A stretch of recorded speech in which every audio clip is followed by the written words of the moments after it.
Yo, what's up everybody? It's your man, Mr. Tim Swain, and in this video, I am discussing the reasons why I believe many Black Americans don't want to visit Africa.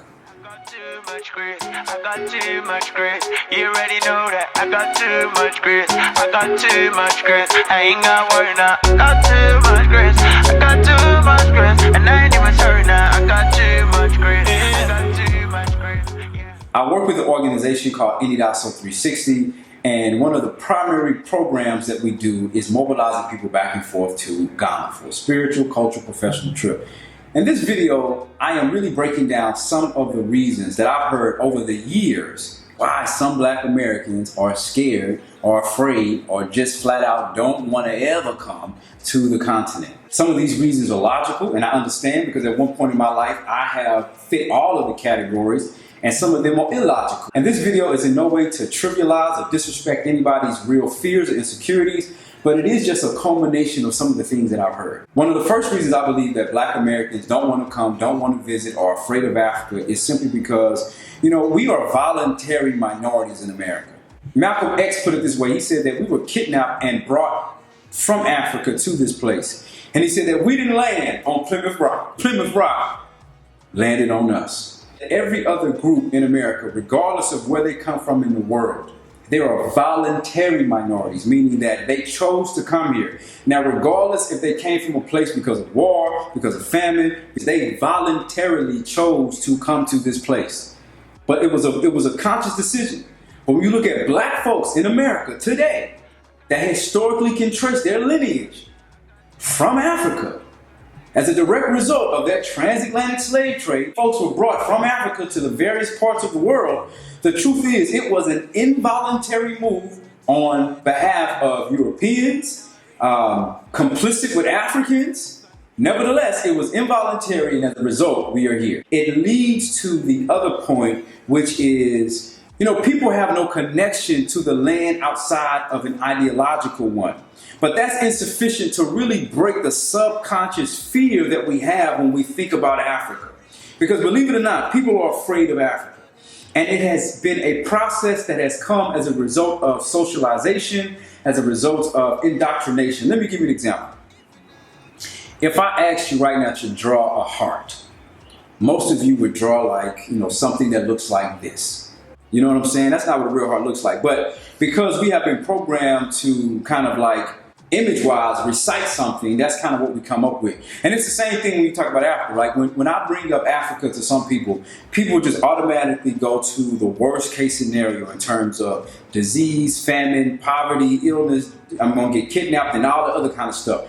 But I can understand, because it's not like we have an auntie or uncle or a grandma or anybody that has a real connection with us in our family or in our legacy. And as a result of that, people feel disconnected from the continent.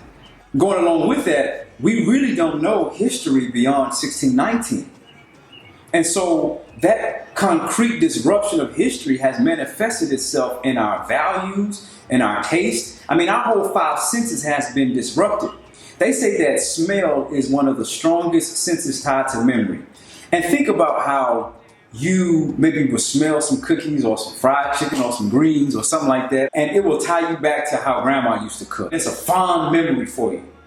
But on the flip side, think about Black folks when they would smell a kid come to class with some kind of traditional stew, or maybe you're in your office space and there's an African warming up some kind of traditional African food, and the smell becomes negative. If smell is one of the strongest senses tied to memory, and when you smell foods that are indigenous to Africa and you dislike it, what does that say about your historical memory concerning the place that you came from?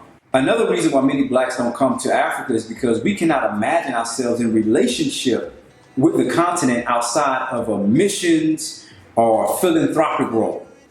As a result of history, as a result of how things have been jacked up, most people that I know that are Black, if you come into Africa, it's for missions, or you doing some kind of philanthropy with your job or something like that. I don't know a lot of people. I'm not saying they don't exist, because they do exist. But generally speaking, so many of us don't see Africa as a real place of a vacation destination. We have bought the lie that Africa really has nothing to offer us. Unfortunately, that message is reiterated by a lot of our churches. Statistically speaking, it's over 47% of African Americans attend religious services weekly. And when you go to those religious services, oftentimes you don't hear sermons that speak about the real historical truth and the real historical just framework that has shaped us, right, positively as descendants of Africans. And when you hear about a lot of churches or even other organizations going to Africa, once again, it goes back to we're going for a mission trip or we're going to help somebody. It's not really going to really reconnect or explore with our roots. Leading into that idea is that a lot of us have a very myopic understanding and conceptualization of the continent. And we tend to operate on these opposites. On one hand, the whole continent, poor, war, famine, crazy, little kids with flies. Or on the other end, it's Wakanda. And when I go there, everybody has the same consciousness of blackness. And that's not true. You know, here in Ghana, for example, the average person doesn't know what it means to be quote unquote black because they've never had to live in a racialized construct where they are constantly forced to think about what they look like every day. Because we have these very opposite end of the perspective, like it really prohibits us from seeing the true value when we get here. And the only way that balance can come is through experience and education and time. One of the final reasons I've heard that so many black folks don't come to Africa is because they have an unreasonable and deeply embedded unconscious fear of the continent. You know, we have to understand that whatever is foreign oftentimes is feared.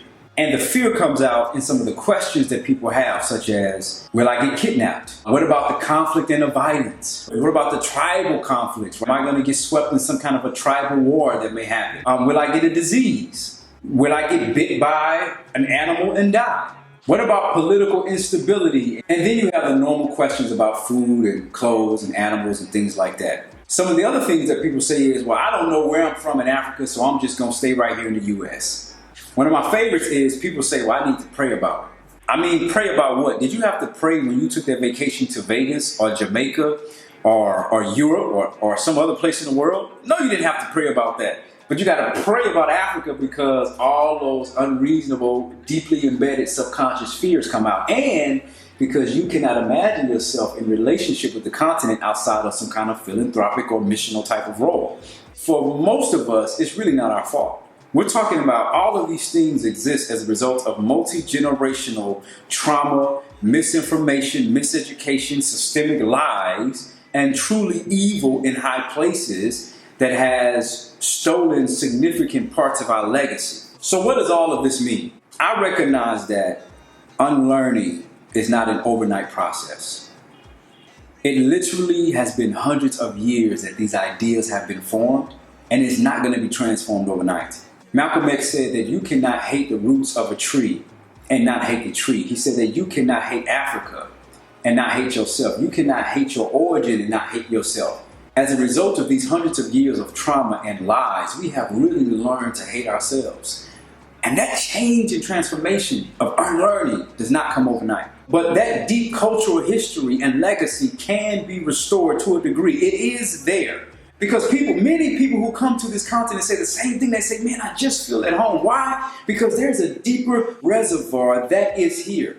And when you tap into that historical legacy, that historical memory, it's doing wonders for really reconnecting those bridges that have been lost throughout translation. Some people were just like me at one point in my life. I said, man, y'all crazy talking about going to Africa. My ancestors fought and bled for me to, make a life here. Wrong. Not everybody. That's not true. Every ancestor that we have did not say, I want my children's children to live and die in a land that I have been tremendously oppressed in. That is not true. But we have to deal with the real fear that comes when we imagine the continent. We got to be real about it. Be honest with yourself about the real fears, the stolen legacy, being an involuntary minority in America, recognizing that we don't go unless it's missional or philanthropic. And what would happen if you could begin to restore some of those broken linkages between you and your ancestors so that you can make a better life for your children? It really is that deep. Make 2021 your year. Make a decision. Why not? What have you got to lose? I hope this information was relevant. I hope it blessed you as always. Please make sure you leave a comment. Make sure you subscribe. Until next time, peace.